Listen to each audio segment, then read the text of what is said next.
Hi there. These are hugely interesting times that we're living in. Hugely interesting times, and we are on the winning side. Regardless of what happens, we're on the winning side. Don't forget that. There's this million mega march today in Washington, D.C. I don't know if any of you have seen the footage. There's a ton of people there showing support for President Trump, saying things like stop the steal. It's pretty exciting. I don't know if you all recall, but there was a Million Man March. And I looked up the date. That was October 16th, 1995. I was at the Pentagon and I was riding the metro. And I saw people that were getting ready to go to the march or whatever. And I was riding the metro. And that was the day. It just suddenly hit me. I'm done. I'm done with the Pentagon. I'm done. I want to leave. And I, shortly thereafter, gave my notice and left the Pentagon. So the Million March terminology came from that. But looking it up, you know who called that Million Man March? Because it was for black men in particular. It was called by Louis Farrakhan. Holy moly, I didn't realize it at the time. You know, it just seemed like, you know, rights for black men. I didn't realize it had Nation of Islam and all kinds of things like that involved. But anyway, let's get back to what's happening. And let's stop any pussyfooting around about this. This was voter fraud on a massive scale. And the person I think who describes it succinctly the best is Sidney Powell. So I'm going to put a link under here. She was talking with Lou Dobbs. Now, I don't watch Fox anymore, but I did watch this one on YouTube. She's great. And the way Philip, I tweeted it, and Philip Roulard, one of my listeners here, he mentioned that she's got such an iron will. But she describes what's been going on. And other people have described it, many, but she's just listening to her is fabulous because she doesn't mince words. This was massive election fraud. This was Trump won by a landslide. And I think that's where the cheaters made their mistake, because they really just did this, as far as I know, in 6 battleground states. They stopped the count in the middle of the night, and then suddenly all these Biden votes came in. And what they do, apparently, is they need to make sure, they first need to see how short they are, and then they need to get the Biden votes in. And it's just so obvious, so obvious. But she's talked about how we're gonna release the Kraken. And I looked that up. That's like I guess like a Scandinavian monster.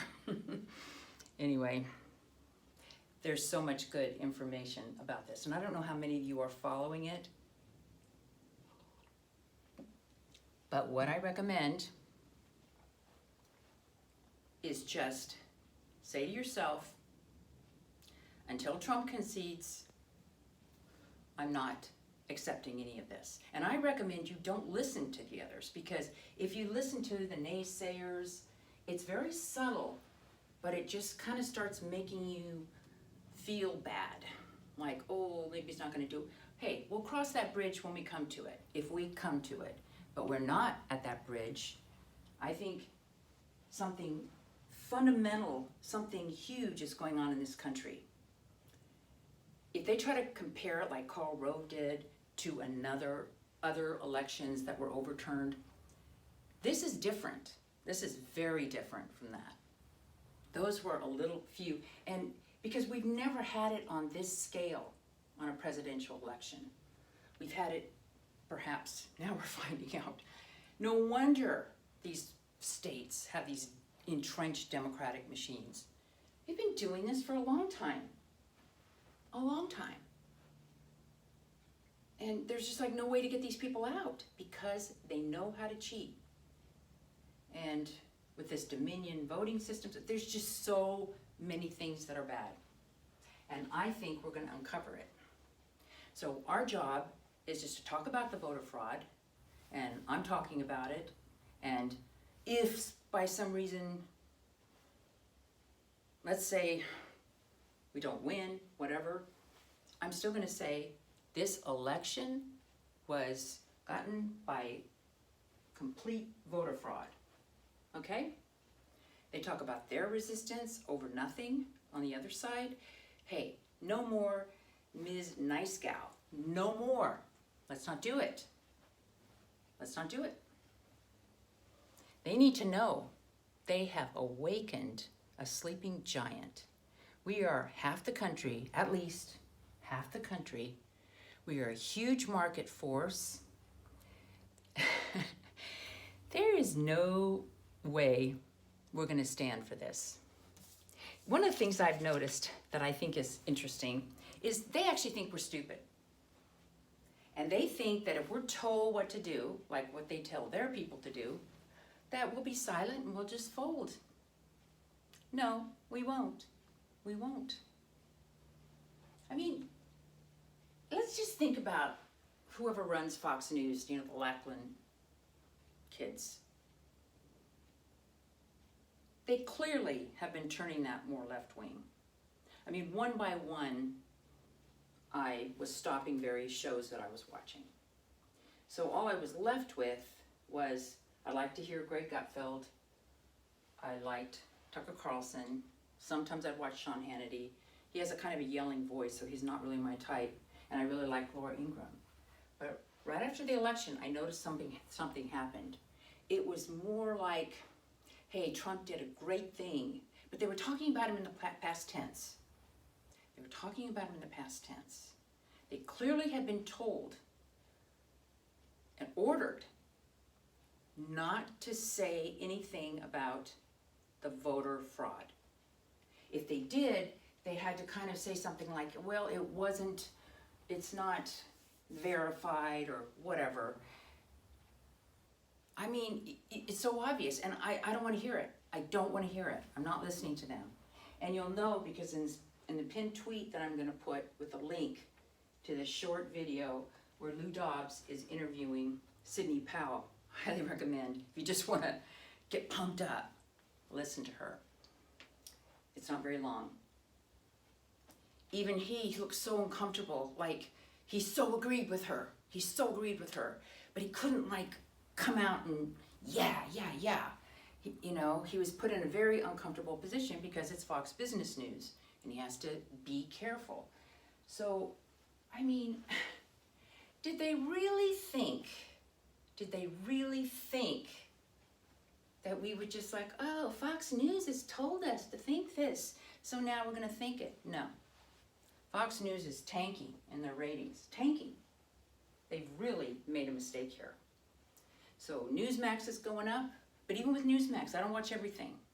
There was like an overall news program, and they had a lefty on, and just some young woman from Princeton, and she said, oh, Trump should concede. And I said, I'm not watching this baloney. I'm not watching it, But there's a lot of good things on Newsmax. And one of the things I really like, and I watch a lot now, is Steve Bannon in this pandemic war room. I mean, obviously they're talking about the election now, and not the pandemic, but he's got good people on. I'm learning a ton. And I feel good. Now, when I mention that, let me say one other thing. I really, really don't like, because even Steve Bannon did this. Oh, Trump should have had been ready to go on this. He should have done that. You know, that irritates me. Trump was doing like 5 rallies a day. He is not a god, okay? He can't do everything. Maybe other people should have been looking at it.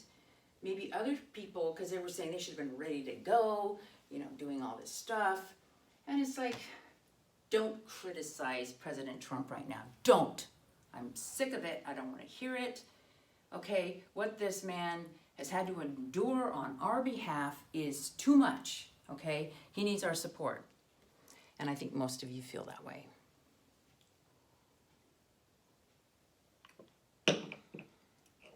I like One American News too. So I find my favorite shows and hosts on Newsmax. And like Greg Kelly, I like him a lot. And there's, I think, Christina Bobb. Anyway, there's good people. And you can watch that. So one of the things, I mean, it is so funny about Twitter and who they stop. They don't realize, you know, one of the things, I've been involved in sort of the tech industry for a long, long, long time. I've been following them from the get-go. You know, my brother-in-law, Ben Rosen's a big venture capitalist. So when I married Harold in 1984, I mean, I was like steeped in that stuff, in evolution. These companies, they are really hot and you feel like they are dominant, they are there forever, but you know, they aren't. And it's occurred to me that even Google, okay, when I was hearing that the people at Google, you know, they're all about being woke and they spend a lot of time doing that, you know, they're not going to be as good. That opens the door for others to come in. I mean, remember when AOL was huge and Time Warner bought them for a huge amount of money, huge amount of money. And then of course they folded. So I'm not saying it's going to be easy, but Facebook, they keep this stuff up, people will go somewhere else. It will take a while, but maybe not, because we are a huge force. We are a huge force. Twitter, they're going to Parler. So it was interesting. Now, I don't watch CNN, obviously, but I do get clips because I watch, say, One American News or Newsmax, and they have the clip of what's said on CNN. So there was some commentator decrying that they're going off Twitter and they're going to go on Parler, you know? And by the way, I'm going on Parler this week. It's just a task I have to do. I'll stay on Twitter until Trump gets off. But when Trump leaves and all of us leave and we go somewhere else, well, too bad, too bad. But some commentator was decrying the move off the social media platforms, going, oh, you know, they're just going to be in their own little echo chamber and bubble. And I'm like, oh my God, such projection, such projection. Are you kidding me? When they're in their little echo chamber and they're first of all, if you are on the right, you cannot avoid knowing what the left is thinking. Because they're everywhere. Movies, whatever. You can't avoid it. You hear it. But you can be on the left and not know anything about what's going on the right. So, they're worried. They understand something has happened. And by the way, we're doing well. I mean, we're going to keep the Senate. I think the 2 Senate seats in Georgia will be okay, even though I don't like what's happening on the presidential level in Georgia. There's corruption there, major corruption. And one of the things, getting back to Sidney Powell's video that you're going to watch, hopefully you're going to watch, she said, this voter fraud, like with the Dominion systems, it's extending to secretaries of state and governors.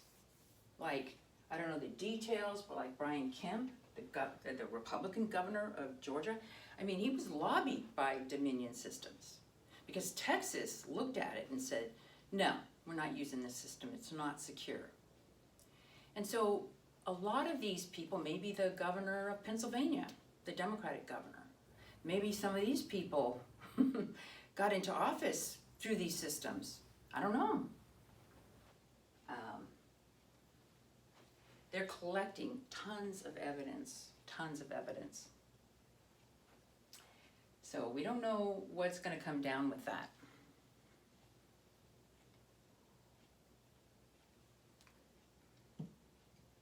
But getting back to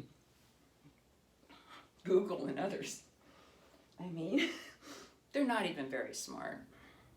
So whenever anybody is questioning the election results, there's a little thing at the bottom that says, the AP has called the election for Donald Trump. And if you want to look and find out more, they say the AP and Reuters. These are news services. And I'm like, they don't call the election. They don't determine the election. It doesn't even matter. Now, what's happened in most cases in the past is the media places call the election, and it's so obvious which side won that the other side concedes. That's what normally happens. So people have thought, well, since the media calls it and the other side concedes, then that's who calls it. But that's not who calls it. It's not who calls it. It's not determined by the media. It just so happens that the media in the past has often, it's just so obvious.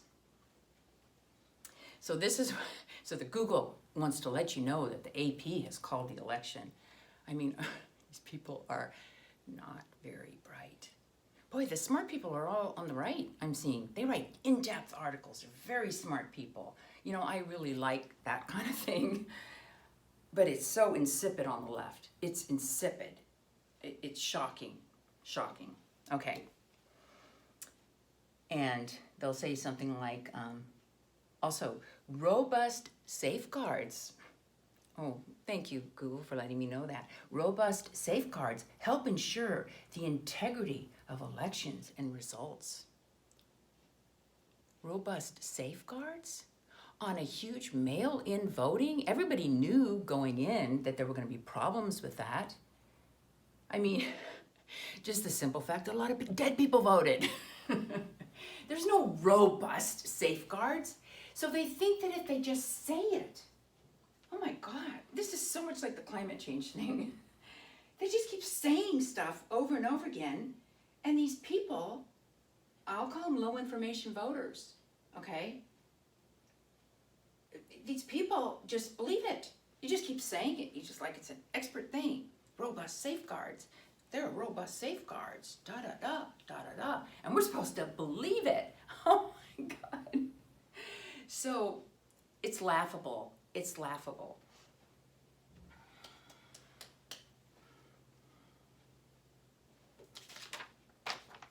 Here's another cool thing that President Trump is doing. He's doing stuff. He finally fired Mark Esper, the defense secretary, who was insubordinate, in my view. I remember when there was talk that there might be the Insurrection Act and we might have to use federal troops, he spoke out against it. And you never, I mean, let me repeat this, and I was very familiar at the Pentagon. The commander-in-chief is the president of the United States, okay? If you're in that chain of command, because the military is very much about the chain of command, you never speak against your military superior. Sorry, that's the way it goes. So I'm glad he got rid of him. He got rid of some other people there. He's putting good people in. And there was some article in the left-wing press that said he's putting in Trump loyalists. Like it's some kind of, they're just following Trump because they like Trump.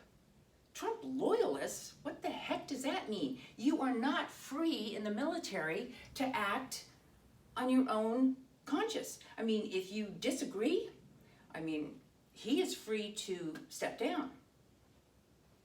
But anyway, let's just say, well, I think this is going to happen, but let's say Trump gets the election and the left goes nuts. Because they are not preparing their people, okay? They are making it seem like it's a done deal.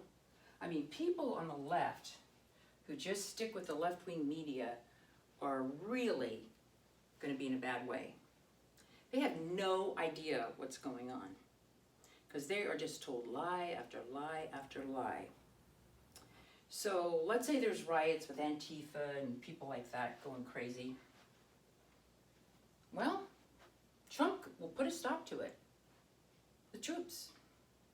Or whatever he has to do. But he'll put a stop to it. So he's setting that up. Also, at the Department of Homeland Security, their top person for cybersecurity issued a statement just out of the blue. There's been no election fraud. Well, first of all, they didn't even look into it. It's not their job. But who are they to say that, to issue that statement? Fired, and the next person fired. So Trump is doing that, and there's so much going on right now that the press can't really keep up with it. They can just sort of decry it, but they think Joe Biden has won, so they don't think it's that important. But Trump is doing it now. He's doing it now. So when he is declared the winner, which I think he will be, he can move. This is a good time to do that.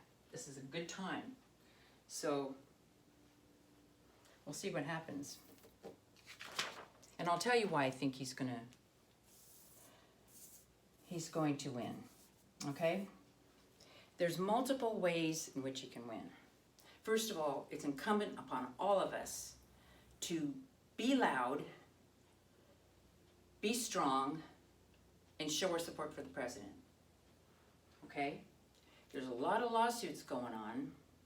Some of these are very good. But whoever the judges are, even going to the Supreme Court, I think it makes a difference if there's a huge number of people who support them in this. Aside from these people are human. So aside from the legality, if they think that they're just going to be, attacked by the left, it could influence the way they make their judgment.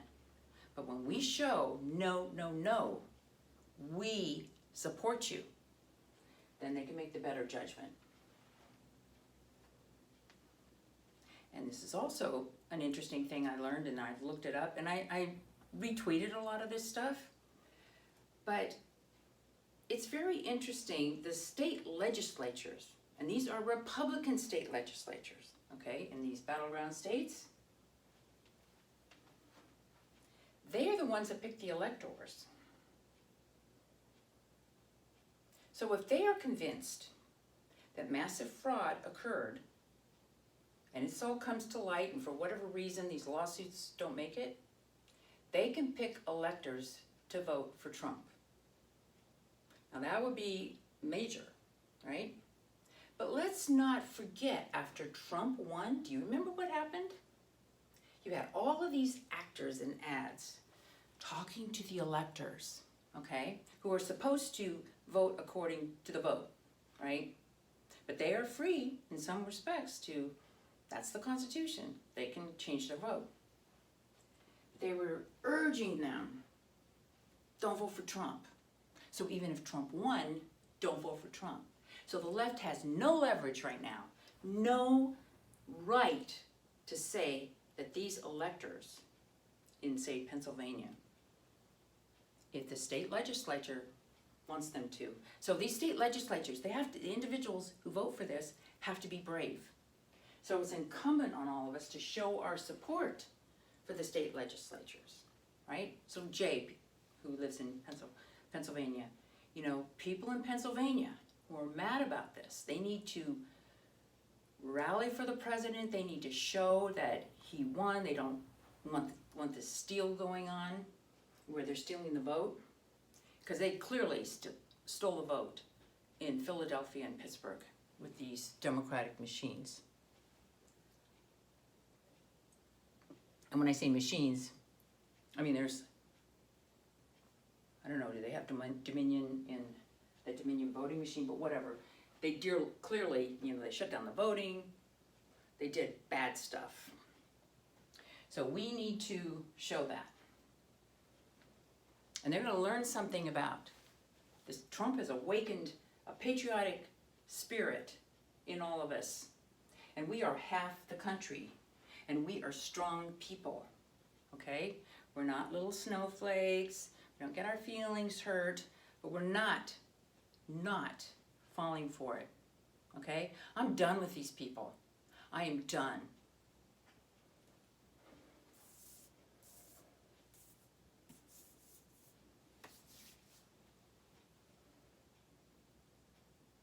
Another thing I want to suggest is ignore the so-called experts. like Karl Rove, I didn't read his article, but I heard enough about it. He wrote something in the Wall Street Journal about how Trump can't win this because he was comparing it to other elections. Hey, first of all, this is unlike anything we've seen before, the scale of it. So don't compare it to other things, okay? And we have enough evidence. And besides, Karl Rove, I'm sorry, you're kind of the rhino type, and you are a spokesperson on Fox. I don't care what you say, okay?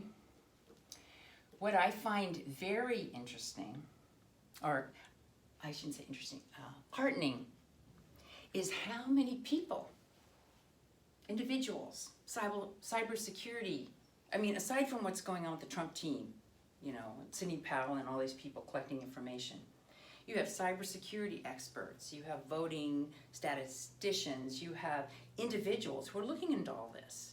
I mean, a lot of this information is available. So, you know, a lot of it's just work, collecting the data, who are all these dead people who voted. I mean,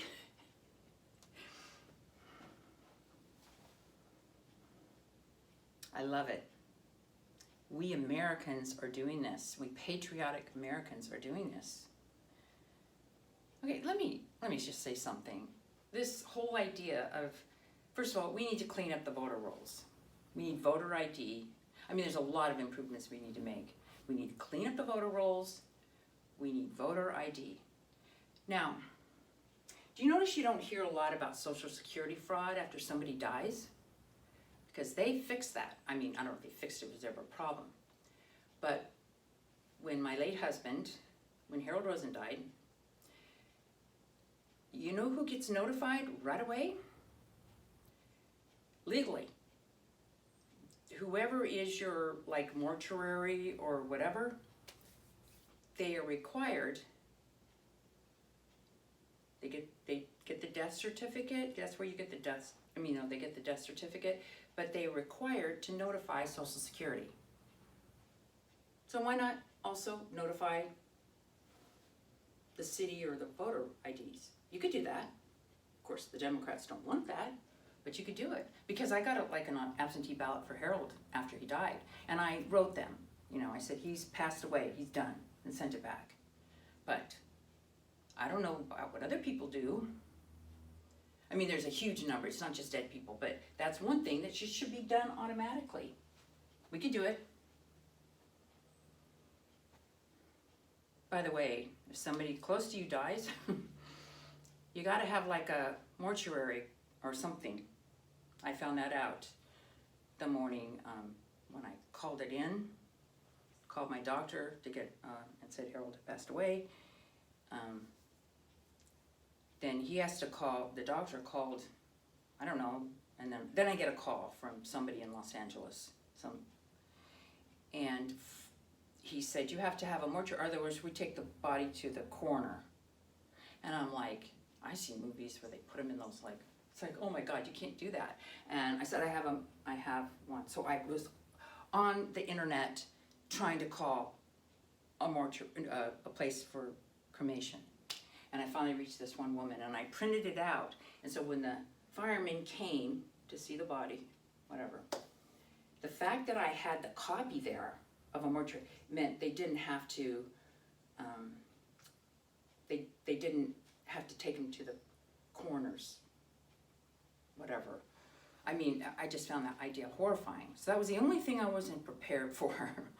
You should always know if somebody close to you, where you're responsible, if they're getting close to passing away, you need to know who your mortuary or whatever, funeral home, know who that is. Have it ready. That was the only thing I didn't have ready. And I had to, I mean, there's so much going on that morning. But anyway, I just wanted to mention that.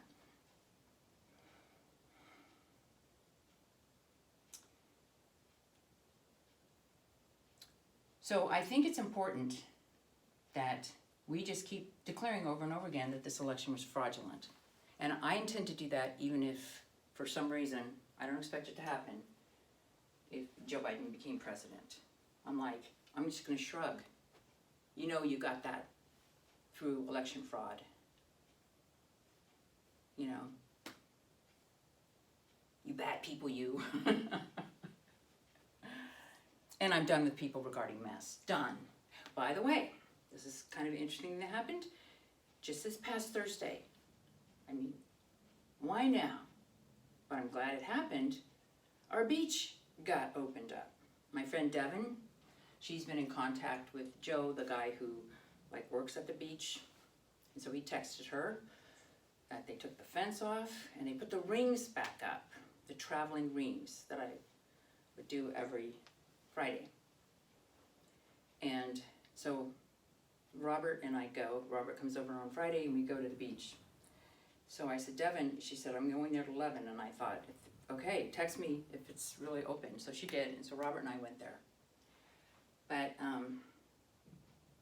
it was great. And I admit, I was nervous. I was nervous because it's been since March, since I've done the rings, since I've climbed the rope. And I was surprised. Maybe it's muscle memory, whatever, but I was fine. I had a little bit of muscle soreness afterwards because I used some muscles that I haven't used in a while, but it was great. And then there was this one guy who I sometimes see, not on the rings, but he says hi. And he used to be like chief of staff to one of the council members, and I would sit next to him and talk to him when I was on this, well, I still am technically, on the Santa Monica Canyon Civic Association board. And so his name's Norm, but he has the mask on, and of course the sunglasses, and I go, hey, you look like a bank robber. You know, I can't even see your face. And then he started saying something about the importance of the masks, because I don't know, something like 45% of Latino people. And I said, that is just, you're just disgusting. That is so wrong. And I did a total social shaming, whatever. And I stomped off. I mean, I really stomped off. And nobody talked to him. So it's like, I'm sorry. I want nothing to do with these people. I mean, we were always friendly before, but I'm not being friendly with these people, okay? Because what they are doing is evil. They are spreading fear. They are taking away our rights on these very specious grounds. I'm not putting up with it anymore, people. I'm not putting up with it anymore. And I think we just need to stand our ground and just call a spade a spade. We've been too nice, okay? And they've taken advantage of it while calling us names and everything else. Well, let's let them see some of that. If they want to be in their little bubble, okay? But if half the country is not listening to them anymore, and doesn't care what they say, doesn't care what they think, and then our sites are growing, our media is growing, we need to do this, not playing their game anymore.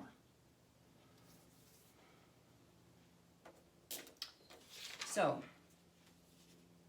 I'm pretty much done, but I want to add a personal note. So if all you care about is the political stuff, you can sign off now. But I want to do a small personal note for those of you who want to hear it. I had my first Zoom on Wednesday. I have avoided Zoom because one of the ways I survive in this atmosphere is I just try not to do any of these things. I mean, I have to wear a mask at the store, the grocery store, which I go to once a week, but I always put it below my nose. And I just try to avoid living in this dystopian thing that's going on and live my life the way I want to live it. But there was a Zoom on Wednesday, and this was for the Physics, Mathematics, and Astronomy department at Caltech, and I'm on their Chairs Council. So I thought, well, if I'm ever going to do a Zoom, I probably should just do it just so I know what it's like. So, and also, it was only going to be 90 minutes, and it was on two very interesting astronomy-related topics. So I thought, okay, I'll do it. I wasn't really looking forward to it, but I did it. And the information was very interesting, but it was weird. I mean, one of the things I've loved about these Chairs Councils that I've been on, and I'm still deciding whether I'll ever go back. I mean, I will go back and see what it's like, because the interaction is what's fun. There's people, there's interesting people, And when somebody's giving a presentation, you're sitting around on this table, and I'm always sitting up at the front, and you can like interrupt. I mean, not in a rude way, but you can ask questions, you talk to the person giving the presentation, and I always do my homework ahead of time, so I'm usually pretty knowledgeable about whatever the topic is, because I don't go to these meetings unprepared. And it's fun. And then there's usually a dinner at the Athenaeum, and, you know, it's just a fun thing. This had none of that. First of all, I didn't even know who else was attending. I mean, there was like a chat question, but I wasn't familiar enough. I didn't want to put a question because they said, are there questions? It's like, no, I mean, it's one thing to ask for a clarification or to make a comment. It was just like, is this what we've come to? This, wow. No human contact, just the charts up there. So anyway, it was very interesting. So they talked about one new space system, but before that, they talked about LIGO. And LIGO is a laser interferometer gravitational wave observatory, which Caltech has had a big role in and been very familiar with. And there's gravitational waves are a whole new way of looking at the universe. You know, they make use of Einstein's general theory of relativity, and there are two sites in the U.S., one in Livingston, Louisiana, and the other in Hanford, Washington. Now, in September of 2014, Harold and I went on a Caltech trip to look at this, because they actually started doing their real observations a year later, but they were getting ready for it.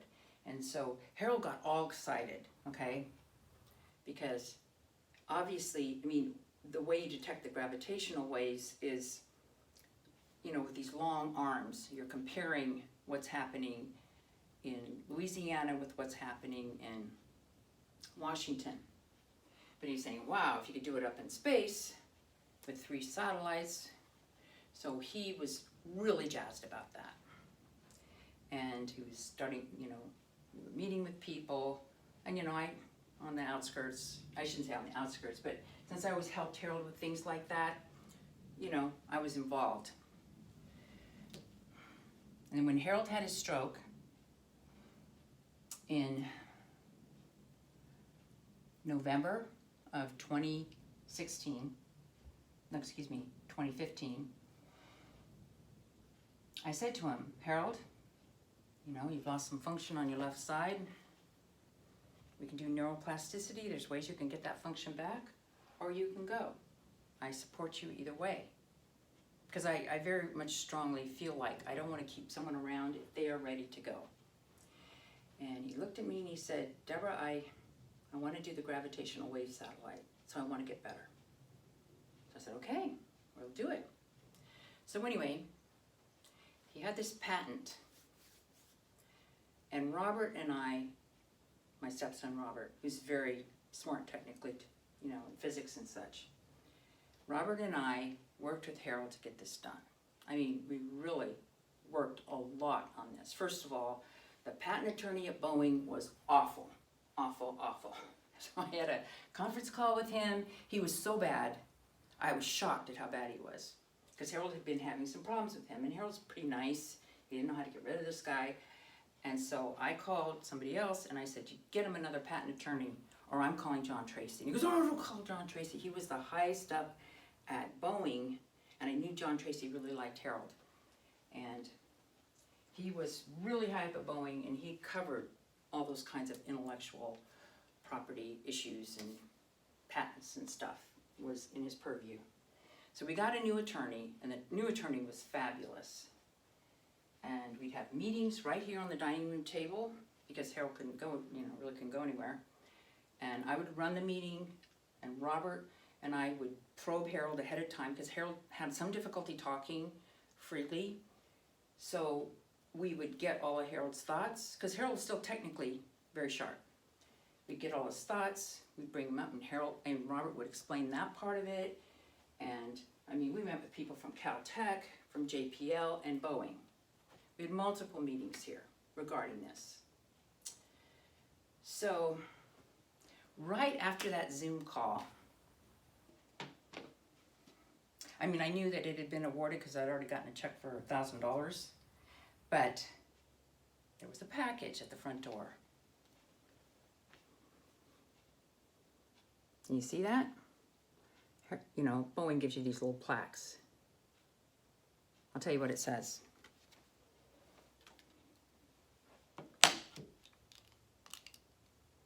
A method and apparatus for the control of the attitude of Earth orbiting satellites and the orbit and attitude control of a novel gravitational wave detection satellite configuration located near the Sun-Earth Lagrangian points L3, L4, and L5, utilizing the control of solar radiation pressure by the use of electrically controllable variable reflection glass panels to provide the torques and forces needed. And the name of the patent is Satellite Control System, using electrically controllable variable reflection glass panels. I mean, Harold had like 100 patents, so we got it. Now he's not there at Boeing to push it or whatever. I don't think they'll ever do anything, but we got the patent. So Robert and I kind of celebrated yesterday because we really, really worked hard on that. And it happened. There was another patent. I'll just show you this one. This was actually something that Boeing implemented on the satellites. And that was systems and methods for directing communication signals to mobile platforms. And they called that the Rainbow system. And that was granted 4 days before he passed away, but then we didn't get notification, and I got the check later after he died. So I have those two out just to look at it, and sort of the lesson, if you will, or it's not over till it's over, okay? While you live, live. I'm still inspired by Harold because he kept going until it was over, and he enjoyed his life. He had a wonderful life, and he never gave up. I mean, sometimes you have to give up in the sense that, okay, your body just can't do it anymore. And he accepted that. He was peaceful about that. He was okay about that. But as long as he could do it, he did it. And that's how I want to live my life. That's how we got to look at this election. There's a lot to be happy about and inspired about. And this is exciting, people. This is exciting. We have each other, and whatever happens, things are going to change. Talk to you next week.